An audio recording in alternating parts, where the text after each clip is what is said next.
वेगाचा थरार ठरला जीवघेणा. धुळे सुरत महामार्गावर भीषण अपघात, तिघांची मृत्यूशी झुंज.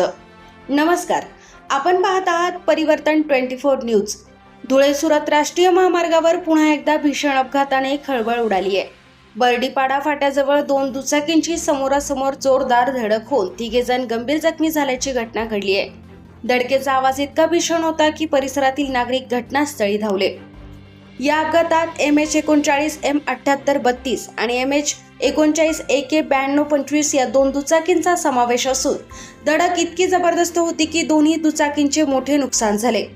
या अपघातात देवीदास गावित वय 45 वर्ष राहणार विसारवाडी, नेहऱ्या वसावे वय 55 वर्ष राहणार महालकडू आणि राजेंद्र वसावे वय 40 वर्ष राहणार महालकडू हे तिघे जण गंभीर जखमी झाले आहेत. अपघाताची माहिती मिळताच 1033 रुग्णवाहिकेचे चालक अजय गावित, डॉक्टर रवींद्र वळवी आणि हेल्पर सोमनाथ नाईक यांनी तातडीने घटनास्थळी धाव घेत जखमींना प्राथमिक उपचार देत विसरवाडी ग्रामीण रुग्णालयात दाखल केले. सध्या तिघांवर उपचार सुरू असून त्यांची प्रकृती चिंताजनक असल्याची माहिती समोर येत आहे.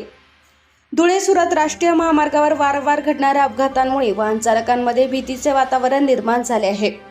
त्यामुळे या महामार्गावरील धोकादायक ठिकाणी आवश्यक सुरक्षा उपाययोजना कराव्यात अशी मागणी नागरिकांकडून होत आहे. अधिकृत माहिती मिळाल्यानंतर या वृत्तात आवश्यक ते अपडेट करण्यात येतील. परिवर्तन 24 न्यूज, सत्य, वेगवान आणि बेधडक.